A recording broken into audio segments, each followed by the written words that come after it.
xaruntii baweyntii Soomaalida baayisay digii dalkaygiyo wada aragtidayda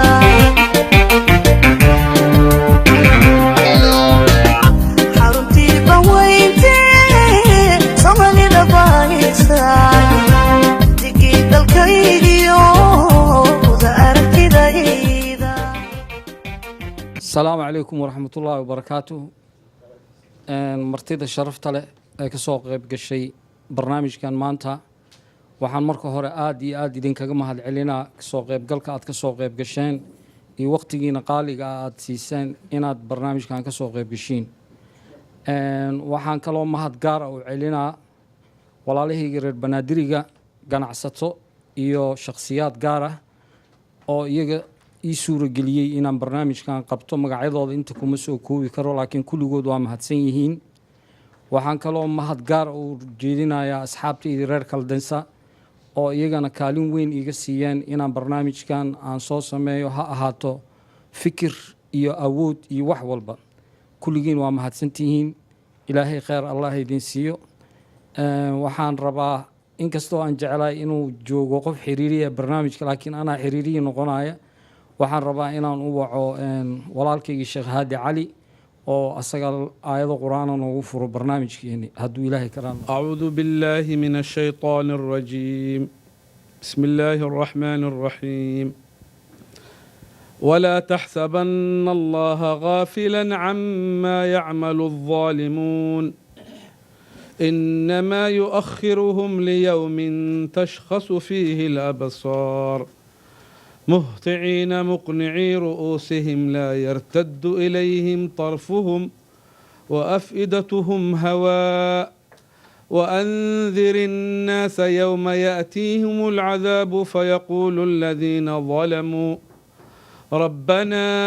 أخرنا إلى أجل قريب نجب دعوتك ونتبع الرسل أولم تكونوا أقسمتم من قبل ما لكم من زوال وسكنتم في مساكن الذين ظلموا أنفسهم وتبين لكم كيف فعلنا بهم وضربنا لكم الأمثال وقد مكروا مكرهم وعند الله مكرهم وإن كان مكرهم لتزول منه الجبال فلا تحسبن الله مخلف وعده رسله إن الله عزيز ذو انتقام يوم تبدل الأرض غير الأرض والسماوات وبرزوا لله الواحد القهار وترى المجرمين يومئذ مقرنين في الأصفاد سرابيلهم من قطران وتغشى وجوههم النار ليجزي الله كل نفس بما كسبت إن الله سريع الحساب هذا بلاغ للناس ولينذروا به وليعلموا أنما هو إله واحد وليذكر أولو الألباب صدق الله العظيم. الله nagu anfaco aayadaha quraanka uu noo akhriyay Sheekh Haadi. barnaamijkeygii intaanan bilaabanin waxaan jeclahay inaan halkan hambalyo iyo bogaadiin aan ugu diro madaxweyne Maxamed Cabdullaahi Farmaajo iyo ra'iisul wasaarihiisa Xasan Cali Kheyre. waxaan ugu hambalyeynayaa hawsha fiican ay u wadaan qaranka Soomaaliya. ilaahay ha idinku garab galo madaxweyne Farmaajo iyo ra'iisul wasaare Xasan Cali Kheyre. ilaahay subxaanahu wa tacaala waxaan ka baryayaa inaad mataqaanaa dhibaatadaas waddanka haysto kuwii ka bixiya allah idinka dhigo, kuwii ha qabtiri lahaa shacabkaas baahan oo dhibaataysan allah idinkaga dhigo. dad badanaa waxaa jirta inaan shakhsiyan aan isku naqaano laakiin hoos ahaan laiskuma yaqaano qofkan muxuu yahay. marka aniga haddaan iska hadlo maxamed cali shiiqay ahaan waxaan ahay system consultant aan ugu shaqeeyey Toronto Hydro, database developer iyo project coordinator, mortgage consultant iyo lecturer info systems training institute, financial risk analysis Central Bank Imaratka, head of media and IT Somali Basketball Federation, executive director ayaan ahaan jiray Somali Banaadir Association of Canada. Aqoonteydii ama waxbarashadeydii waxaan maanta isugu nimid inaan ka hadalno hindisaha loogu talagalay dhismaha Banaadir State iyo mataqaanaa qowmiyadda Banaadiriga masiirkooda iyo ama kaalinta laga rabo inay ka galaan Banaadir State. Marka presentationkeygii sidaan hore idinku sheegay waxaa waaye maamul dowlad goboleedka Banaadir State iyo masiirka qowmiyadda Banaadiriga. Marka presentationkeyga waxaan u kala qaybiyey 6 qaybood. Marka hore hordhac, marka ku xigto waxaan ka hadlayaa qowmiyadda Banaadiriga. Dad badanaa waxaa laga yaabaa inaysan aqoonin reer Banaadir yaa waay ma garatay. Marka iyo waxaan ka hadlayaa dowlad goboleedka Banaadir State. Marka xigtana waxaan ka hadli doonaa maqaamka Muqdisho iyo socdaalkii dalmareenadii yimid Soomaaliya. Marka ugu dambeysana waxaan rabaa inaan diro baaq oo reer Banaadiriga aan u direyno shacabka Soomaaliya iyo dowladda Soomaaliya. Ujeedada bandhigan waxay tahay in mataqaanaa inaan fahamno reer Banaadir kaalinta ay kaga jirto dhismaha dowlad goboleedka iyo in caalamkana la ogeysiiyo reer Banaadir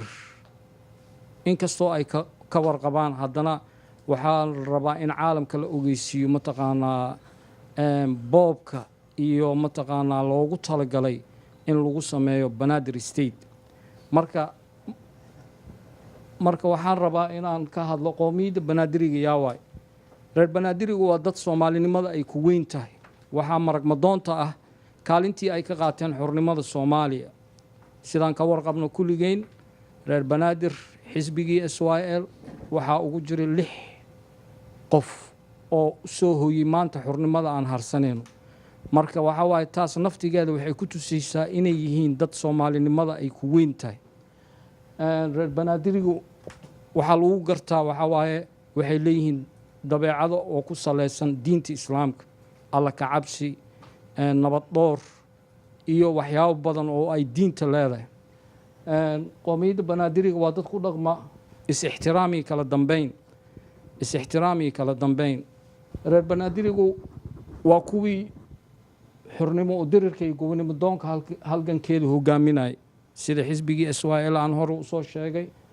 waa kuwii weligood ciziga iyo sharafta ku noolaa, yacni dagaalka ma qayb galin, dad ma dhibaateynin, nabaday ku wada noolaayeen iyagii walaalahooda Soomaalida ilaa iyo haddana ay ku wada nool yihiin. reer Banaadirigu waa dadkii gobonimo iyo geesinimo iyo martigelinba oo lagu yaqaanay. kaas waxaa markhaati ka ah dadkii soo maray xeebaha koonfurta Soomaaliya oo sheegay dadkii meesha ay ku soo arkeen inay ahaayeen dad aad u jecel soo dhaweynta, dad aad u jecel mataqaanaa walaaltinimada. qowmiyadda Banaadiriga waxay leeyihiin markay abtirsanayaan kuma abtirsadaan qabiil, waxay ku abtirsadaan maxay ahayd magaalo sida reer Xamarka, reer Markaha, reer Baraaha. taas waxay ku tusinaysaa xadaaradda faca weyn ee ay la jaan qaaday caalamka. marka waxa waaye si loo yareeyo isticmaalka qabiilka waxay qaateen inay ku abtirsadaan magaalo. kan Xamar degan waxaa la reer Xamar, kan Marka degan waxaa la reer Marka, kan Baraawo degan waxaa la reer Baraawo. gobolka Banaadir oo hadda la isku haysto waxa waaye waa gobol aad u weyn oo Ilaahay ku manaystay kheyraad fara badan, beer iyo badba leh. Ilaahay wuxuu qadiray inuu hibo u siiyey inay ku abtirsadaan qowmiyadda Banaadiriga oo ay dhahaan reer Banaadir. maanta dhulkaas iyagaa loogu yimid. taasoo caddaynayso qorayaashii oo soo maray iyo badmareenadii soo maray Soomaaliya oo sheegay inay ku soo arkeen reer Banaadir yacni qarnigii 6aad, qarnigii 7aad ciise ka hortiisa. sida aan ka aragno khariitada gobolka Banaadir, Shabeellada Hoose iyo Shabeellada Dhexe iyo Banaadir marka la isku daraa waxaa la dhihi jiray gobolka Banaadir. laakiin hadda maadaama uu yimid awood qaybsi siyaasadeed, Shabeellada Hoose waxaa lagu daray Koonfur Galbeed, Shabeellada Dhexena waxaa lagu daray Hirshabeelle. marka maanta waxa waaye waxaa taagan banaadir keligeedaa taagan oo la rabo in dowlad goboleed loo sameeyo. hindisahaas ayaana keenay maanta inaan hortiina soo istaago oo aan kaga hadlo. sidaan ka warqabno waddankeena waxaa loo sameeyey 5 dowlad goboleed: puntland, galmudug, hirshabeelle, koonfur galbeed iyo jubbaland. markii la sameynayina qolo kasto way u istaageen, way u sacbatumeen, way soo dhoweeyeen, waxay is yiraahdeen waxa waaye tii aa xaqa u lahayd ayaa maanta timid. marka xadiidkan waxaa sheegay sayidna cali bin abi taalib, wuxuu yidhi markii ahlulxaqa ay ka aamuseen baadilka, ahlulbaadila waxay isku qaateen inay xaq yihiin. micnaha waxaan ka wadaa waxa waaye maanta reer banaadir haddaysan hadlin oo aamuseen yaan loo qaadanin in mataqaanaa ay xaqoodii ka aamuseen. maanta yaan loo qaadanin in wax walba ay haystaan reer banaadir. maanta yaan loo qaadanin in banaadir raalli ay ka yihiin wadciga maanta aan ku noolnahay ama aan ku sugannahay. si wax la isu yeesho ha la ogolaado in wax lagula yeesho. micnaha dad badanaa waxay ka hadlayaan magaalada muqdisho waa magaalo soomaali haddii laga dhigo banaadir state la sameeyo caasimadda muqdisho ma noqonayso. marka arrimahaas oo dhanba inta laisla gaarin waxaa horta isweydiin leh, ya muqdisho keligii may qusaysaa mase tuulo kasta oo soomaaliya ku taalo haddii aad ogoshahay inaan qori ka goosan karo, ya den muqdisho waa noqonaysaa magaalo soomaali ah. laakiin intaysan taas jirin, muqdisho waa magaalo ama dhul reer banaadiriga ay leeyihiin oo banaadir dadkii loogu yimid ayaa weli jooga oo maantana xaq u leh in la dhaho mataqaanaa seenka yeelna aan ka tashan. way habboon tahay ama way fiican tahay in banaadir xuquuqdeeda loo istaago lana dhiso dowlad goboleed banaadir state. laakiin mar walba xisaabta waa in lagu daraa fiiro gaar ana la yeeshaa qoomiyadda banaadiriga. sababtoo ah waxaa waaye kullamaa buniya cala albaatil fahuwa baatil. wax walboo baatil lagu sameeyo baatil u noqdaa. waa ujeednaa maanta dowlad goboleedyaa la sameeyey, iyaga naftigooda oo aan isleeyahay mataqaanaa aysan fahamsaneen micnaha federaalka. midaa arkaysaa oo dhahayo aniga kanaan sameynaa, aniga kidaan yeelaa, oo dowladdii iyo iyaga naftigooda gaab weyn dhexdoodii soo galay. marka haddii loo sameyn lahaa si oo nidaamsan oo lisa tusi lahaa waxa lala jeedana, waxay ahaan lahayd maanta dhibaatooyinkan iyo khilaafaadka yaalo ma imaan lahayn. qoomiyadda banaadiriga waa dad ku dulman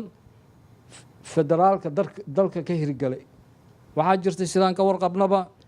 in 2 xubnoodaa loo ogolaaday aqalka sare, haddana waa lagala noqday. cid ka hadashay soomaali weyn ma aysan jirin, cid u istaagtay qadiyaddaas ma aysan jirin. nin walba ama qof walba dantiisa gaar uu fiirsaday. marka maanta anaga waxaa nagu waajiba haddaan runta ka hadlayno inaan xaqa u istaagno si cadaalad loo helo. haddii aan xaqa loo istaagina waxa waaye cadaalad ma imaanayso. cadaalad darrada waxay keenaysaa nabad la-aan, nabad la-aan waxay keenaysaa horumar la-aan. waxaa ugu sii daran iyadoo dulmigaas jirto, markii fikrado qaldan oo shakhsiyaad gaar ah la yimaadeen kuwaasoo ku andacoonaya muqdisho inay tahay magaalo beel gaar ay leedahay, inta kalena ay marti ku yihiin. wax laga xumaado waaye, wax laga xumaado waaye oon la qaadan karin oo laga aamusi karin. dadkii dhulka loogu yimid iyagoo nool, iska dhaaf dagaaladii wixii dhaceen, in haddana la dhaho martiyaa ku tahay dhulkaagii, wax la qaadan kara maaha. gobol waliba wuxuu xaq u leeyahay dadka u dhashay kuna abtirsaday. yani matalan aniga maanta gobol kale ma tigi karo oo ma dhihi karo gobolkaanaan wax ku leeyahay, sababtoo aan uma dhalanin mana ku abtirsan. mushba aha ku dhashay, u dhashay iyo ku dhashay way kala duwan yihiin. qodobka 10aad ee shuruudaha xubinnimada golayaasha degmooyinkii gobolada dalka farqadeedii 2 dastuurka ku qoran tahay in la iska indha tiro ma ah, oo qeexaysa sharciga ugu muhiimsan ee qofka xubin ka noqonaya golayaasha degmooyinkii gobolada uu yahay u dhashay ama u dhalatay. yacni aniga qof maanta hadduu ka yimaado gobol kale xamar wuu ku dhalan karaa problem ma laha laakiin markay timaado awood qeybsi siyaasadeed gobolkii uu ku yimid uu xaq ku leeyahay waa inaysan noqonin kaygana anaa iska leh kaagana waa kula leeyahay sida taariikhda ku xusan deegaanka gobolka banaadir waxaa keliya xaq u leh kana hadli kara xamar iyo xamardaye oo ah qowmiyadda banaadiriga iyo mataan cabdulle haddii dowlad loo sameynayo gobolka banaadir reer mataan iyo reer banaadir waa in lagala tashadaa lagana bilaabaa yacni banaadir state xataa haddii la sameeyo aniga waxaan rabaa ase reer banaadir ahaan inaan iska arko banaadir state in laygu xaq dhowro dhulkaygii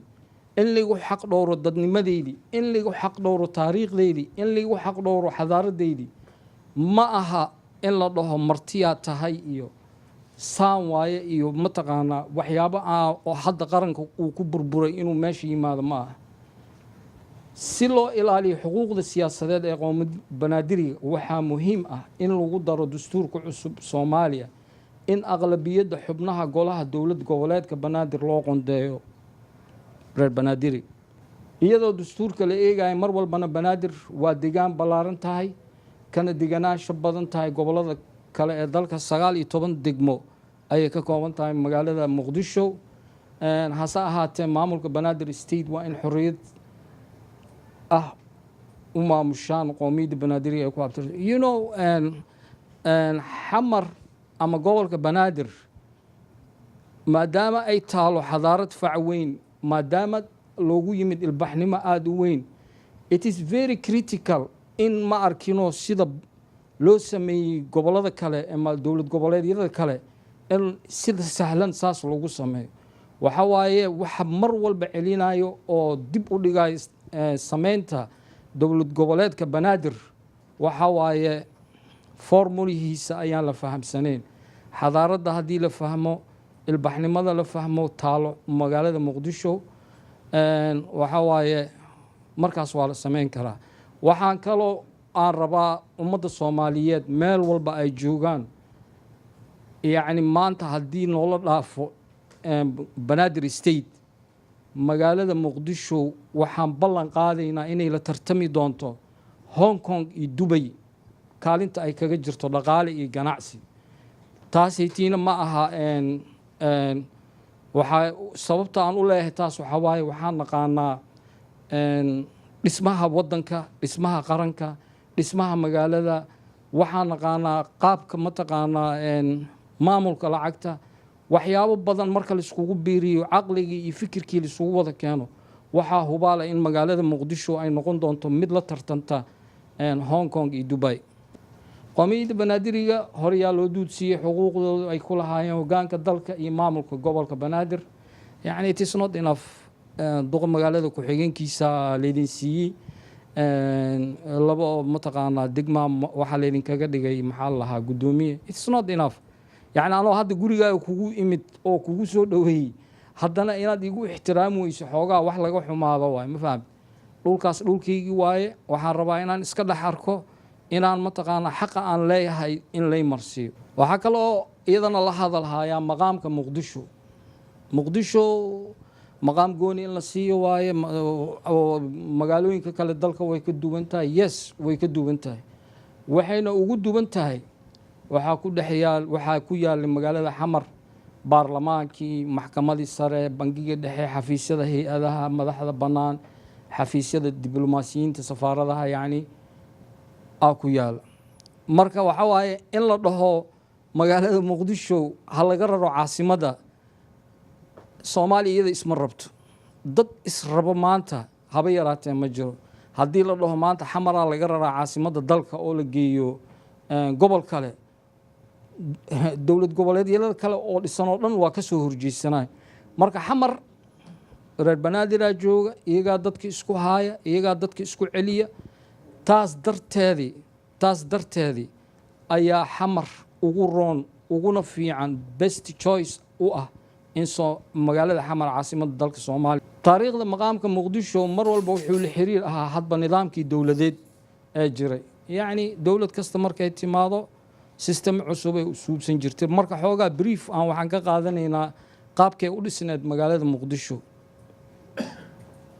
nidaamkii rayidka barimaluulyo ilaa kacaanka intuu ka dhalanin magaalada muqdisho qiimeynta gaarka ay lahayd waxaa lagu maamuli jiray qodobka lambarkiisu ahaa 21 oo ka soo baxay 1950gii oo isticmaalka talyaaniga sameeyey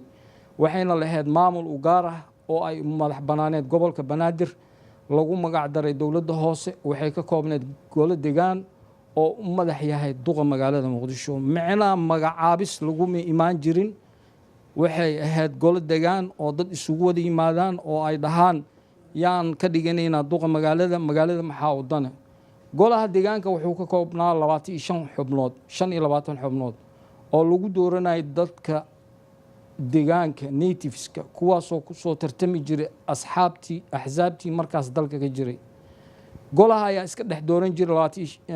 25taas qof ayaa waxay iska dooran jireen duqa magaaladan waxayna ku caawini jireen go-aano qaadashada iyo fulinta howlaha maamulka macnihiisa waxaa waaye duqa magaalada ma uusan qaadan karin go-aan asaga u gaara marka hore waa inuu la yimaadaa golaha deegaanka uu dhahaa magaalada maxaan ka sameynaa maxaa noo dan ah maxaan qabanaa dowladda muqdisho waxay ku dhisneed qaab maamul sida duqa magaalada agaasimka xafiisyada administration maaliyadda canshuuraha dhulbixinta nadaafadda iyo ufiij anagrafo iyo warqadaha dhalashada magaalada waxay maamul ahaan u qaybsaneed magaalada muqdisho dowladdii kacaanka ka hor xamarweyne shingaani weliyow cadde oo markii dambe loo bixiyey howlwadaag for instance weliyow cadde wuxuu ahaa nin reer banaadiri deegaankaas howlwadaag asaa loogu magac daray xamar jajab kaamba amxaaro kaambaloojo oo markii dambe loo bixiyey kaaraan villaaja carab anzaloti boondheere wardhiigley iyo hodan xamar intaasay ahayd waa ballaaratay dadkii yaa ku soo bateen kabacdi dowladdii oo kacaankaa timid duqa magaalada muqdisho golihii deegaanka waa la baabi'iyey waxaa la keenay in lagu soo magacaabo duqa magaalada muqdisho maamul ahaanna waxay u qaybsaneed markaas 14 degmo bedel 14 degmo waxay ahayd lagu daray wadajir iyo dayniile iyo xamarweyne shingaani boondheere shibis wardhiigley cabdicasiis kaaraan yaakshiid xamar jajab waa beri hodan howlwadaag iyo wadajir iyo dayniile xilligan magaalada muqdisho maqaamkeeda sharci ahaan waa kii 60kii la sameeyey waa ka duwanaa wuxuu ahaa magacaabis dowladda kacaanka iyadaa soo magacaabi jirtay duqa magaalada muqdisho haddaba markaan soo koobo waay magaalada muqdisho oo maqaam gooni ah loo siinaya gobolka banaadir waxaa ku nool ilaa iyo 3 milyan oo qof kaasoo ka badan 30% tirada dadka Soomaaliya oo dhan dad badanaa ku nool muqdisho waxaa yaala dhaqaalaha ugu badan dalka iyo kaabayaasha dhaqaalaha sidaas darteed gobol la dhaqaalo ah dalka kama jiro gobolka banaadir wuxuu ka kooban yahay 17 degmo muqdisho waa xarunta dhexe dowladda federaalka Soomaaliya adeegyada bulshada oo soo hagaagaya muqdisho waxay ku taalaa wadnaha jamhuuriyadda federaalka Soomaaliya muqdisho tan ugu muhiimsan waa magaalo taariikhi ah culimada qaarkood waxay sheegeen in cumrigeedu uu ka badan yahay 2000 sano waxayna ku sifowday inay tahay xarunta dhaqanka siyaasadda dhaqaalaha ee dalka xoogaa haddaan dib u noqono oo aan ka hadalno taariikhda maamulka gobolka banaadir yaa soo maamulay dadkii soo maamuli way badan yihiin laakiin waxaan rabaa inaan inta ku soo qaado in reer banaadirku ay hoggaan u ahaayeen sindikaha muqdisho ama duqa magaalada muqdisho waxaa ugu horeeyey doctor maxamed sheekh jamaal cabdulaahi oo duqa magaalada muqdisho soo noqday 1956 ilaa 1960gii shariif maxamed imaankey duqa magaalada muqdisho 1963-65 shariif maxamed ceedaruus duqa magaalada muqdisho 66-70 dadkan reer banaadir ay ahaayeen ninkaana ugu doctor maxamed cabdulaahi maxamed sheekh jamaal cabdulaahi jamaal jabiya aa la dhihi jiray. sababta loogu bixiyey jamaal jabiye wuxuu ahaa wadooyin uu sameynayo, marka meelo badan uu dudumiyey oo jid ka bixiyey, marka dadkii waxay u bixiyeen jamaal jabiye. hadaatii qofa ay weydiiyey banaadir micnihiisa maxaa waaye. banaadir micnihiisa waxaa waaye dekedaha kuwaasoo laga soo bilaabo shabeellada dhexe iyo juula jabaay iyo tuulooyinka kale u dhexeeyo. taariikhda qadiimka ahna ay istaan u ahayd gobollada xeebaha koonfurta ee soomaaliya, meelahaasoo ay ka jiri jireen xarumo ay maraakiibta ku xirtaan. gobolka banaadir waxaa ilaahay ugu dhigay degaan ay ku abtirsato qowmiyadda banaadiriga.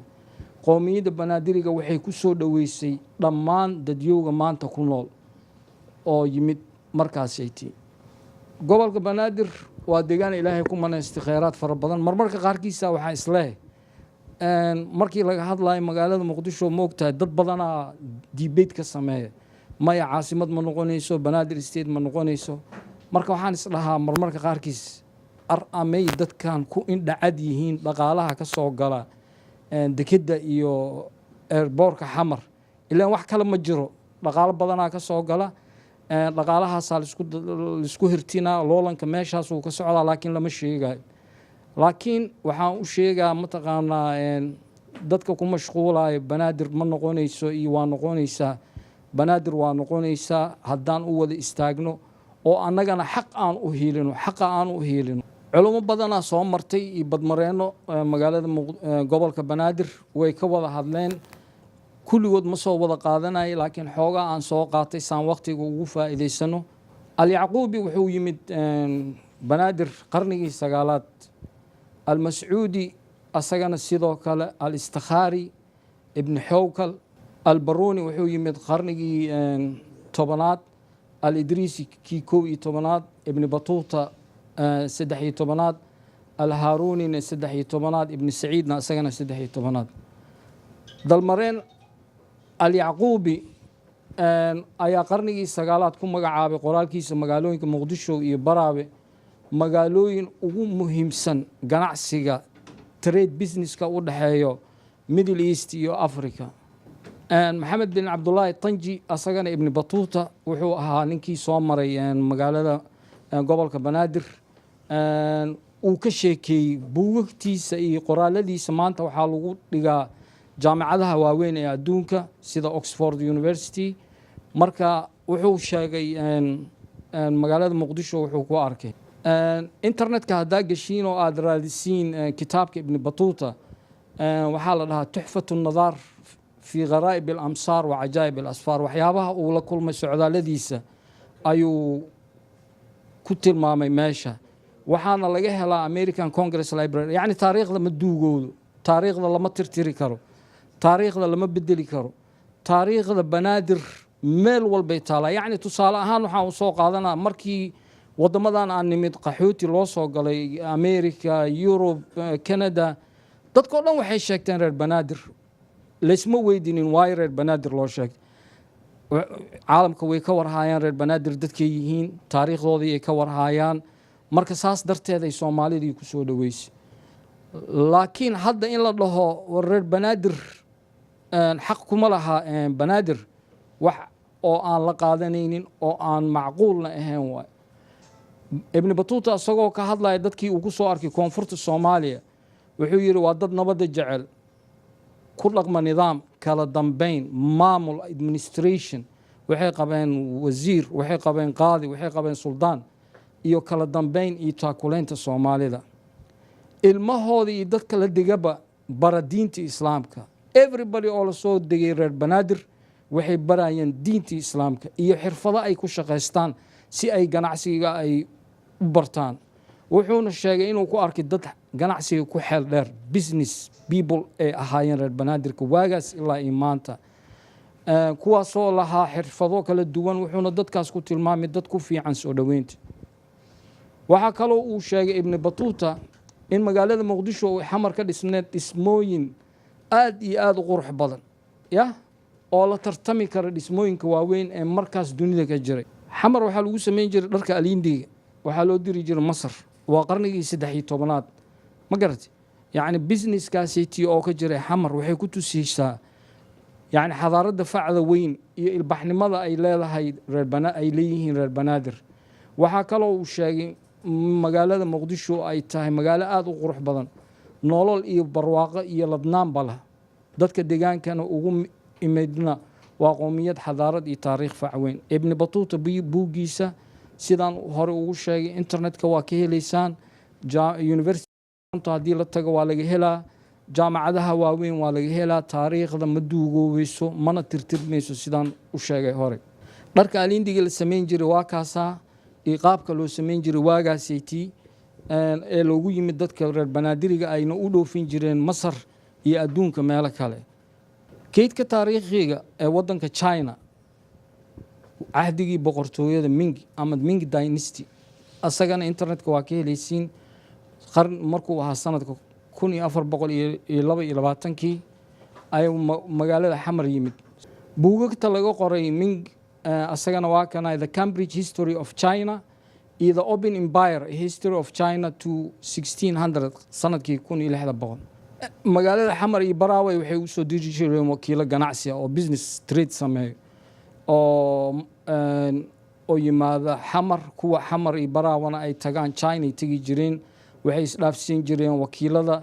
oo wuxuu bilow ahaa ganacsi xoogeystay u dhaxeeyay magaalooyinka Xamar iyo Baraawe iyo boqortooyada Shiinaha. lacagtii la isticmaali jiray waagaas waa kuwaana token oo Soomaalida reer banaadirka ay isticmaali jireen, ay wax ku kala gadan jireen oo ay mataqaanaa iyaga iyo Chinaha ay ku kala wareegsan jireen badeecadaha. kan waxaa ku qoran taxation and Muqdisho currency, yacni nidaam canshuureeda jiri Xamar. yacni nidaam canshuureed ma aha kan revenue Canada aan maanta sameyno, laakiin waxa waaye dadka fuqarada iyo masaakiinta ayaa wax laga siin jiray. qof kasta mataqaanaa oo ilaahay wax ku yacni faa'iido helay ama mataqaanaa xoolo ka badan haysto wuxuu siin jiray fuqarada. kuwan lacagihii waagaas la isticmaali jiray waay qarnigii 14aad. waxaa xusid mudan in sanadka markuu ahaa 1416 markuu uu geeriyooday Ming ayaa reer banaadir ergo u direen China si ay tacsiid ugu qayb galaan. dad badanaa la yaabaa yani 1400 ya dad tacsiid ka qayb galay China u diro. tacsiida markay soo guteen waxaa lagu soo daray erga gaara ay u soo raacday ilaa Muqdisho iyo Baraawe oo la yiri hal saguuti dadkan reer banaadir intay degaan. dad badan ay isweydiinayaan reer banaadir waxay u haystaan Xamarweyne iyo Shingaani kaliya inay degan yihiin, laakiin reer banaadir Xamarweyne iyo Shingaani kaliya ma aha. reer banaadir waxay degaan Muqdisho, Jilib Marka, Wanlaweyn, Marka Caday, Dhanaane, Warshiiq, Baraawe, Hawaay Dhaxan, Jowhar, Kismaayo, Afgooye, Jilib, Baydhabo, Awdheegle, Jamaame, Jaziira, Gandarshe iyo Qoryooley. reer banaadir marka la leeyahay qowmiyad weyn waaye tana marqaati ka ah. marka hadda waxa waaye waxaan rabaa baaq inaan u diro dowladda federaalka. waxaan ku ammaanayaa doorka ay ka qaadatay iyo dadaalka ay ugu jirto nabadeynta dalka iyo horumarkiisa. waxaan ku boorinayaa inay iska ilaaliso gardaamooyinka jira. waxaan ka codsanayaa ballanqaadkii dalka danta iyo danta shacabka si ay hagar la'aan ah u tixgeliso xuquuqda qowmiyadda banaadiriga. dulmiga iyo cadaalad darrada cad aawadeed waxaan u soo jeedinayaa dowladda federaalka oo uu hogaaminayo madaxweyne maxamed cabdulaahi farmaajo, ra-iisul wasaare xasan kheyre, wasiirka arrimaha gudaha, wasiirka dastuurka iyo guddiga garsoorka iyo cadaaladda in si cadaalad iyo dimuqraadiyad ku jirta ay ugu soo celiyaan xuquuqda qowmiyadda banaadiriga oo mar kasta dulman. wasiirka dastuurka waxaan ka codsanaynaa in dastuurka lagu daro qodob lagu dhowrayo xuquuqda dadka indigenous people ama nativeska sida ku qoran dastuuriyada caalamiga. meel kasta aad tagtid inta Kanadadan aan ku noolnahay maanta waxaa ku qoran nativeska in la xaq dhowro. waxaan kaloo dowladda ka codsanaynaa inay banaadir ay hesho xuquuqda ay leedahay dowlad goboleedyada wadanka ka jira ay leeyihiin haddaynu nahay qowmiyadda banaadiriga. inagoo higsanayna qodobkii u dhashay aysan ahayn ku dhashay, aysan noqonina tayda aniga iskale taadina kula lihi. waxaan kaloo ku baaqayaa ummadda Soomaaliyeed oo dhan inay dhexdooda si cadaalad ay wax u qaybsadaan, anagana xuquuqdeena naga maqan si aan u heli lahayn nagu garab galaan. macnaha waxa waaye xaqa in loo istaago diintana faraysa. dulmigaa dhammaanaya, cadaalada imaanaysa, nabadaa la helaa, horumaraa la helaa. waxaan kaloo ugu baaqayaa dadka deegaanka nala wadaaga si cadaalad iyo alla ka cabsi inaan wax u wada wadaagno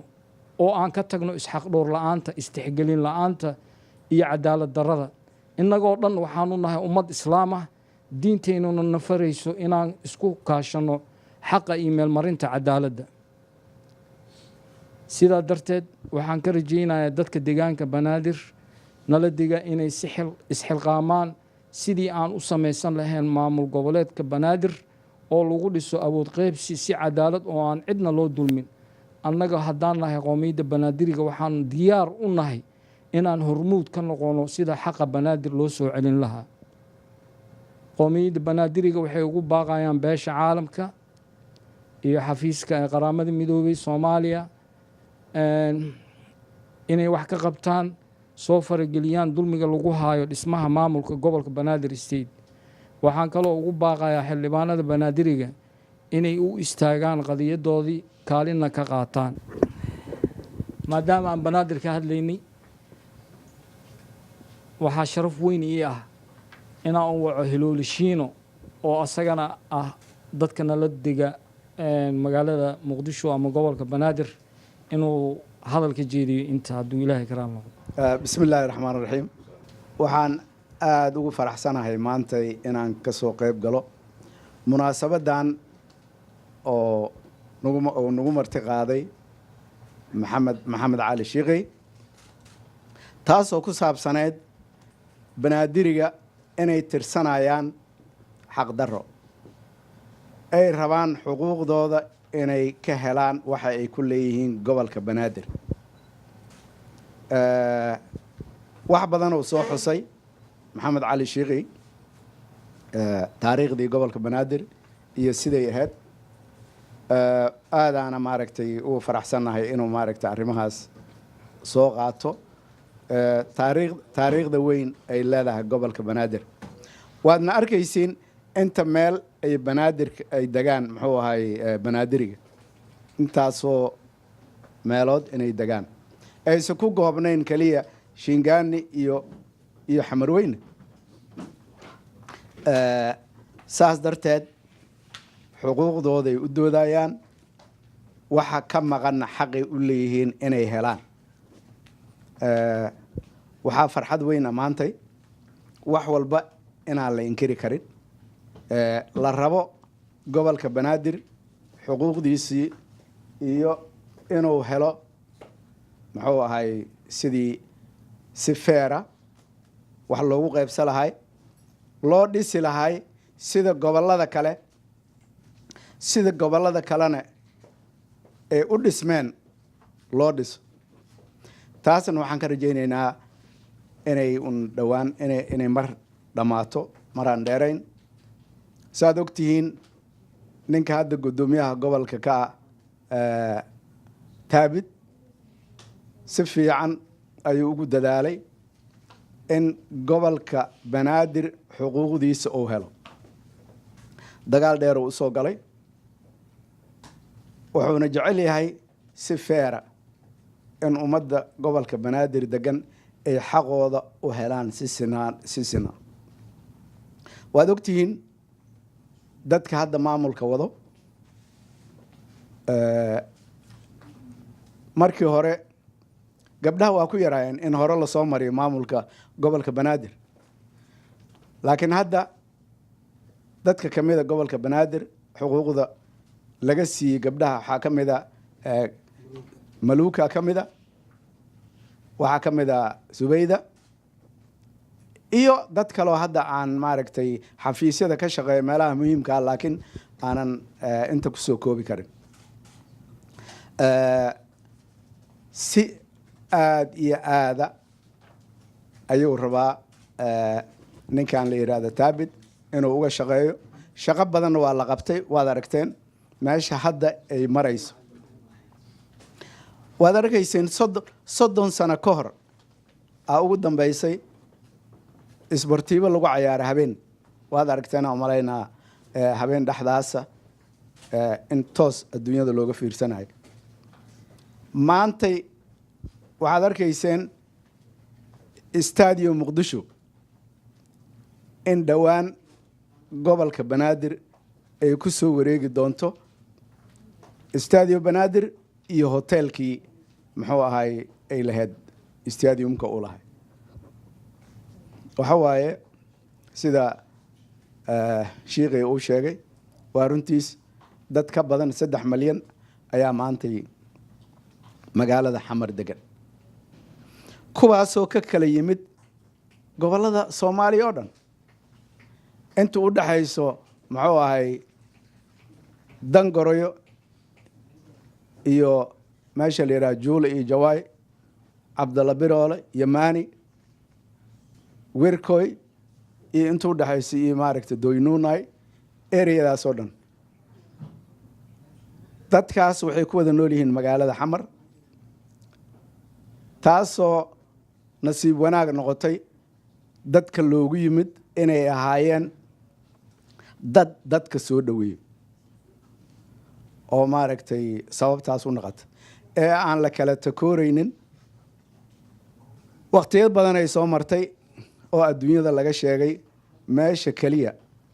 ee la yiri ninka turiistaha 6 saac oo soco karo ayadoon la ilaalinaynin New York Times iyo adduunyada dhan aa lagu qoray macnaha dhaqanka ay leedahay gobolka banaadir waaye qabiil lagama aqaanin isfiir lagama aqaanin waxa la yaqeen kaliya adeer hebel kaliya laga yaqeen dhibaatooyin badan aan ugu dhaca marka dagaalo sokeeya ka dhacay burburaa dhacay saastay tahana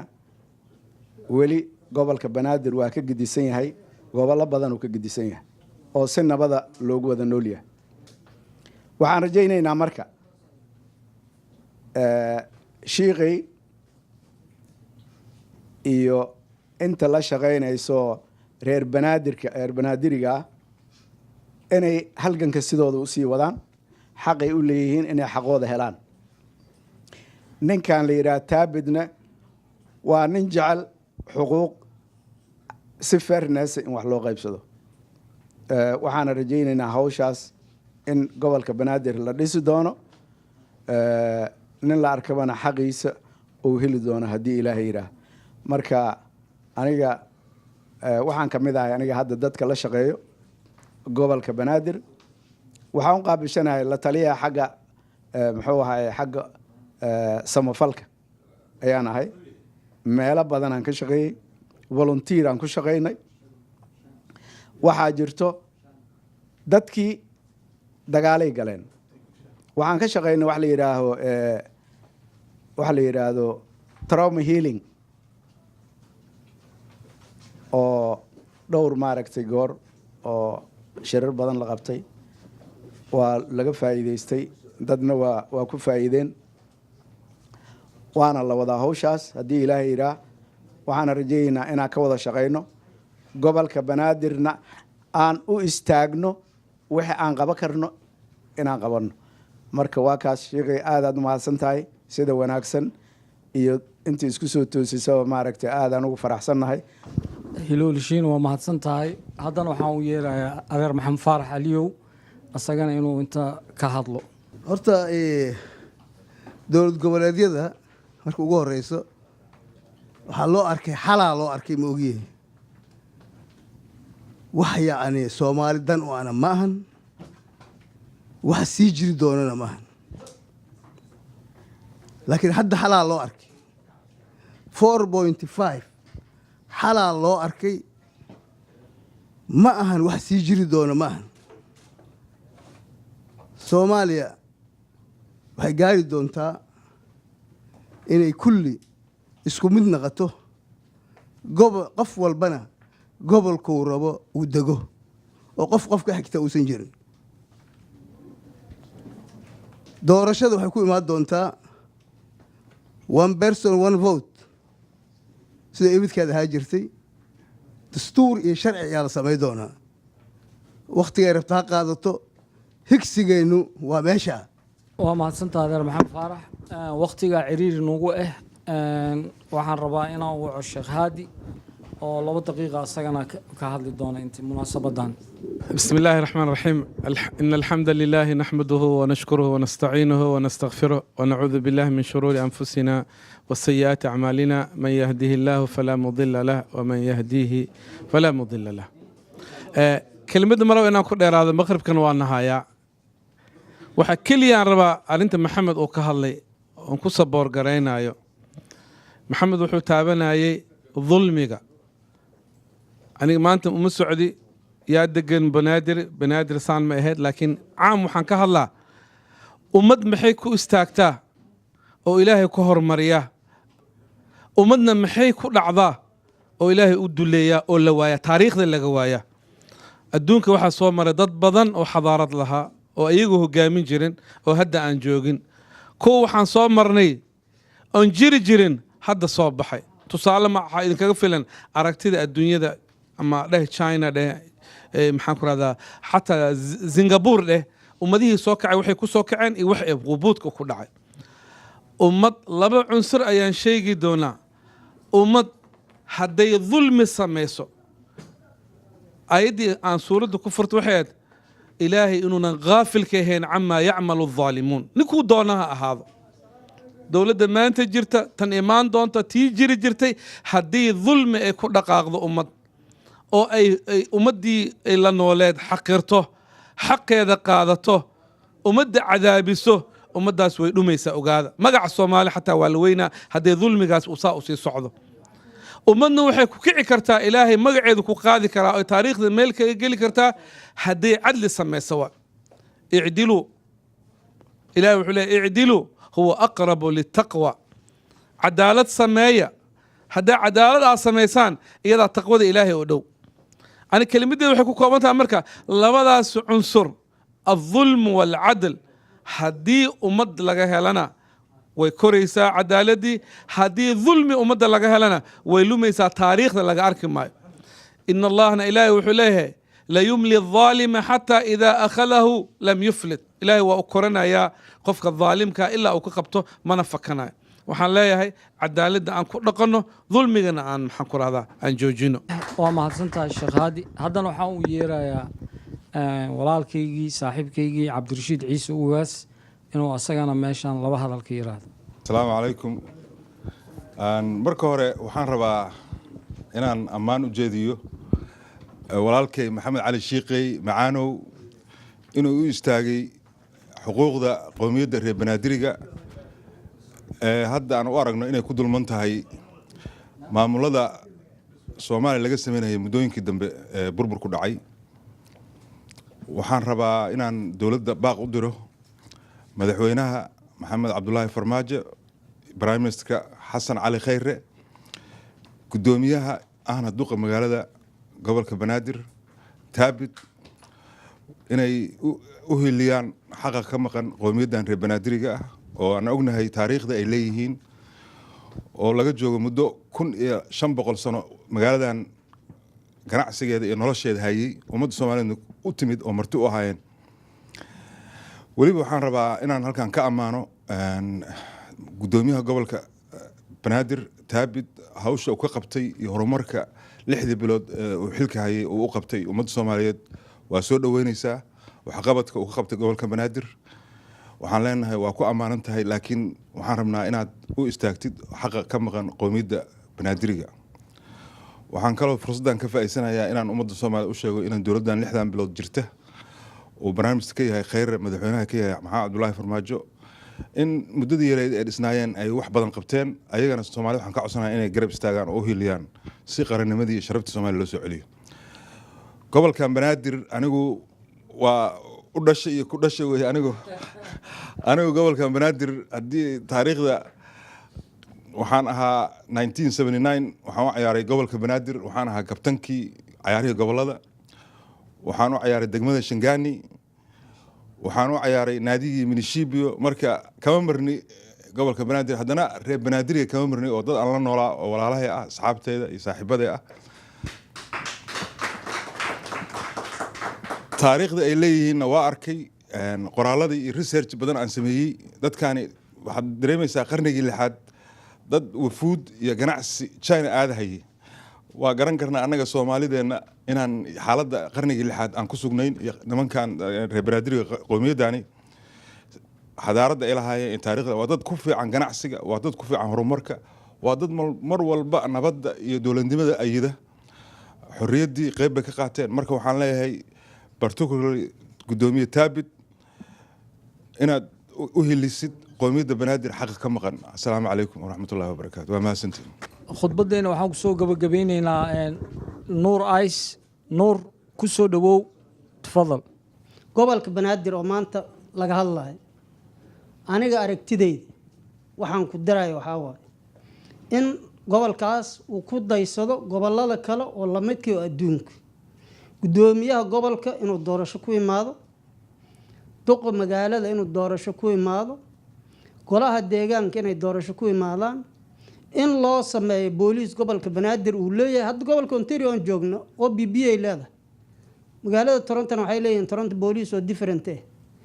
meesha laga xukumo baarlamaanka gobolka iyo city hallka oo laga xukumo magaalada Toronto labadaba Toronto ay ku wada yeelaan sidoo kale xamar waxaa la rabaa in laga sameeyo golihii deegaanka iyo golihii baarlamaanka oo gobolka banaadir booliiska gobolka banaadir milishiibida gobolka banaadir in ilmihii dhalanay oo gobolkan ku dhalanay in xaqoodii la daryeelo hadda kadib waxaan ku soo dhaweynaa Dr. Taabit Dr. Maxamed Taabit ku soo dhawow adigana saad meeshan laba hadal ugu dhiibatid بسم الله الرحمن الرحيم والصلاة والسلام على أشرف المرسلين سيدنا محمد وعلى آله وصحبه أجمعين maanta waxaan ka soo qayb galnay munaasabadan oo looga hadlayo qadiyada reer banaadir anigoo ah Maxamed Siciid Taabit hadda ka hor waxaan ka qayb galay laba munaasabadood mid oo lagu dhigay magaalada London mid kale oo lagu dhigay magaalada Amsterdam ee looga hadlayay qadiyada reer banaadirka maanta waxaan goobjoog u nahay Maxamed Cali Sheekhay oo soo diyaariyay PowerPoint presentation ku saabsan banaadir iyo dadka si u deganaan jireen iyo taariikhda reer banaadiriga ay leeyihiin oo qotada dheer leh iyo cadaalad darrada ka socota Soomaaliya waqtigan hadda la joogo marka horta marka ugu horeyso congratulations aan leeyahay Maxamed Cali presentation kan oo soo diyaariyay waa mid oo dhaxal gal ah ay ka faa'iideysan doonaan dhalinyarta soo socoto insha Allah qof kastaana ka faa'iideysan doono marka maxaan leeyahay document-kan baaqa uu diray dawladda Soomaaliya kaliya ahaanna Maxamed Cali maxaan farayaa document-kan muddo badan ka soo qaadatay soo diyaarintiisa inuuna ku ekaanin kaliya jaaliyadda reer banaadirka ee la gaarsiiyo meelaha ku habboon ay ka mid tahay dawladda Soomaaliya ay ka mid yihiin madqaana dawladaha international community-ga